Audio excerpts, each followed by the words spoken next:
Hello নমস্কার বন্ধুরা, LPG সিলিন্ডারের ভর্তুকি নিয়ে কেন্দ্রের নয়া নির্দেশ চালু হয়ে গিয়েছে। আগেকার দিনে রান্না করা হতো কাঠের উনুনে, তবে বর্তমান দিনে আর রান্নার জন্য গ্যাস সিলিন্ডারই ব্যবহার হয়। ভারত গ্যাস, ইডেন বা এইচপি ইত্যাদি এজেন্সির গ্যাস সবাই এখন ব্যবহার করেন। তবে গ্যাস সিলিন্ডারের দাম বেশি হওয়ায় অনেক নিম্নবিত্ত মধ্যবিত্ত পরিবার গ্যাস সিলিন্ডার ব্যবহার করতে পারেন না। এখন এই জন্য সরকারের তরফ থেকেই গ্যাস সিলিন্ডারের জন্য ভর্তুকি সরকার দেওয়া হচ্ছে। সরকারের বিরাট নির্দেশ। কেন্দ্রীয় সরকারের তরফ থেকে গ্যাস সিলিন্ডার ব্যবহারের ক্ষেত্রে বড় সিদ্ধান্ত নেওয়া হয়েছে। মূলত দুই ধরনের গ্যাস আমাদের দেশে ব্যবহৃত হয়ে থাকে।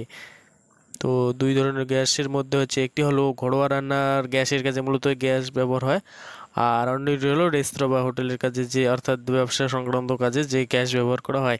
ব্যবসা সংক্রান্ত কাজে ব্যবহৃত গ্যাসের দাম ঘরোয়া রান্না গ্যাসের কাজে ব্যবহৃত গ্যাসের দামের তুলনায় অনেকটাই বেশি। ব্যবসা সংক্রান্ত কাজে যে সমস্ত গ্যাস ব্যবহৃত হয় সেই সমস্ত গ্যাসের ওজন হয়ে থাকে 19 কেজি, যে সেখানে ঘরোয়া রান্নার গ্যাসের ওজন হয় 14.2 কেজি।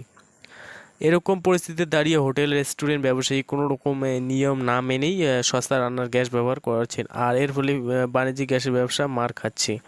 এই কারণেই কেন্দ্রীয় সরকারের কড়া পদক্ষেপ নিতে চলেছে গ্যাস সিলিন্ডার বায়োমেট্রিক প্রক্রিয়া মূলত 8 মাস ধরেই চলতে। মূলত ভুয়ো গ্যাস গ্রাহকদের হাতে নাতে ধরতে এই পদক্ষেপ দেওয়া হয়েছে।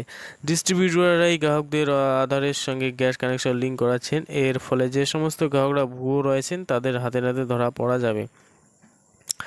আর পেট্রোলিয়াম মন্ত্রকের তরফ থেকে রান্না গ্যাস সিলিন্ডার নিয়ে কড়া নির্দেশ দেওয়া আছে। যে ব্যবসার কাজে বাণিজ্য গ্যাসের পরিবর্তন যদি কেউ নিয়ম অন্যান্য করে ঘরোয়া রান্নার গ্যাস ব্যবহার করেন, তাহলে এর ফল ডিস্ট্রিবিউটর ভুগবেন। এই জন্য গ্রাহকদের ডিস্ট্রিবিউটরের কাছে গিয়ে শীঘ্রই বায়োমেট্রিক তথ্য দিয়ে আসতে হবে। এছাড়াও গ্রাহকদের চাইলে বাড়িতে বসেই অনলাইনের মাধ্যমে বায়োমেট্রিক তথ্য দিতে পারেন।